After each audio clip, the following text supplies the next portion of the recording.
आपकी पीरियड की date miss हुई, आपने टेस्ट किया, टेस्ट हल्का पिंक आया हो चाहे डार्क पिंक आया हो, पॉजिटिव की साइन आपको दिखे, आपको उम्मीद हो गई कि अब आप प्रेग्नेंट हो, कंसीव कर चुके हो, लेकिन कुछ दिन में ही आपको पीरियड वापस से आ जाता है। ऐसा क्यों? अर्ली ही स्टेज में, एकदम अर्ली स्टेज में आपकी प्रेगनेंसी क्यों खराब हो जाती है?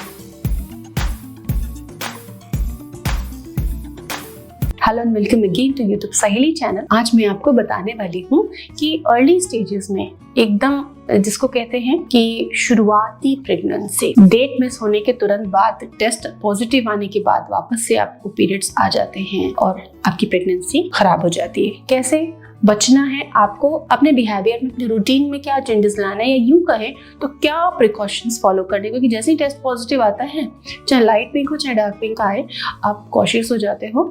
आपको कुछ चीजों को जानना बहुत जरूरी है एंड कोई सोर्स नहीं मिलता कि वो कहाँ मिले हमें, तो यहाँ पर मैं आपको बताती हूँ। सबसे पहले डाइट के प्रिकॉशंस होते हैं। कैसे? डाइट के क्या प्रिकॉशंस होने, क्या खाना है क्या नहीं खाना है, डूज एंड डोंट्स। तो डाइट में हमें वो चीजें नहीं खानी है जो बॉडी में गर्मी पैदा करती हैं, जैसे बहुत सारे गर्म मसाले, बहुत थिक हैवी स्पाइसी ग्रेवी वाली सब्जियां, कुछ घर के गरम मसाले, जैसे कि आप सिनेमन ले रहे हो, आपका केस कॉम्प्लिकेटेड है एंड आपकी बॉडी की टेंडेंसी भी गर्म है, तो आपको गरम चीजों से परहेज करना चाहिए। जैसे फ्लैक्सीड हो गया, मेथी हो गया, सहजन हो गया, ब्रिंजल, बैंगन, करेला, कुछ ऐसी चीजें हैं जो जिनका केस थोड़ा सा कॉम्प्लिकेटेड होता है, जो बहुत सेंसिटिव होते हैं, उनको इन चीजों को नहीं यूज करना चाहिए। लेकिन कई बार ऐसा देखा गया कि जिन एरियाज में, जिन स्टेट्स में, रीजन्स में रूटीन में ये चीज खाते, सपोज कहीं सहजन रूटीन में खाया जाता है, तो उनको उससे फर्क नहीं पड़ता क्योंकि बॉडी एडॉप्टेड होती है उस चीज के लिए।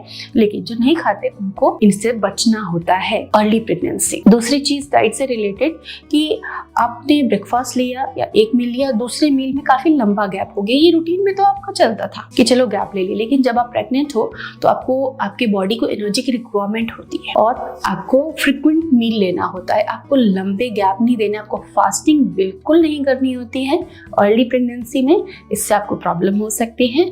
दूसरा, आपकी बॉडी को एनर्जी की रिक्वायरमेंट होती है, तो आपको फ्रीक्वेंट 2-3 घंटे में आपको प्रॉपर टाइम टू टाइम अपना मील लेना होता है।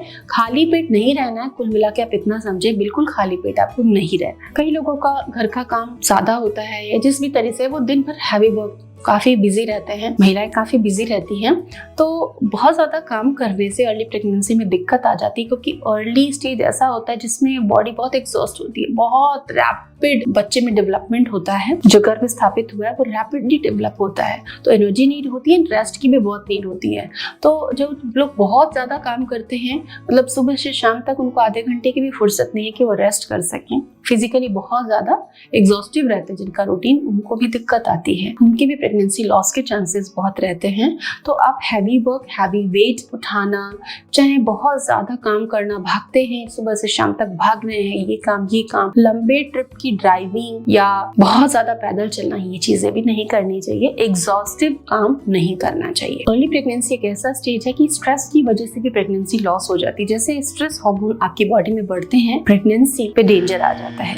तो अर्ली प्रेगनेंसी, तो कोशिश करें कि एकदम पॉजिटिव एनवायरनमेंट में रहे, खुश रहें, पॉजिटिव चीजें देखें, तनाव वाली, इमोशनल कर देने वाली या फिर ऐसे लोगों से ना मिले जो नेगेटिव हो या फिर आपको कुछ नेगेटिव बातें बताएं। तो स्ट्रेस से बचना है, तो खाना और नींद अच्छी होनी चाहिए, ये बहुत जरूरी चीज है। तो स्लीप इशू बहुत इंपॉर्टेंट है कि अगर आप सो नहीं पाते हैं, आप रात भर जग रहे हैं, बहुत कम सो रहे हैं, तो ये भी आपके हार्मोन को डिस्टर्ब करके अपनी प्रेगनेंसी को लॉस करा सकता है। तो आपकी नींद 7 से 8 घंटे होनी ही चाहिए। कई लोग अर्ली प्रेगनेंसी होती है और डेट मिस हो गई होती है, तो सोचते हैं कि अभी तो कोई रिस्क नहीं है, अभी तो हम फ्लाइट में भी जा सकते हैं, टूर पर भी जा सकते हैं, ट्रिप जा सकते हैं। जब प्रेगनेंसी आगे जाएगी तब दिक्कत आएगी चलने फिरने में, चीनिंग, ऐसा नहीं है। सेकेंड ट्राइमेस्टर को गोल्डन पीरियड कहा जाता है, वो काफी रिलैक्सिंग होता है। आप सेकेंड ट्राइमेस्टर में थोड़ा घूम सकते हैं, फिर सकते हैं, इधर उधर जा सकते हैं, लेकिन फर्स्ट ट्राइमेस्टर काफी रिस्की होता है। शुरू के 3 महीने काफी सेंसिटिव होते हैं। शुरू के 3 महीने आपको टूर, ट्रिप्स, ट्रेवल नहीं करना चाहिए, अवॉइड करना चाहिए। कभी भी आपको मेडिकल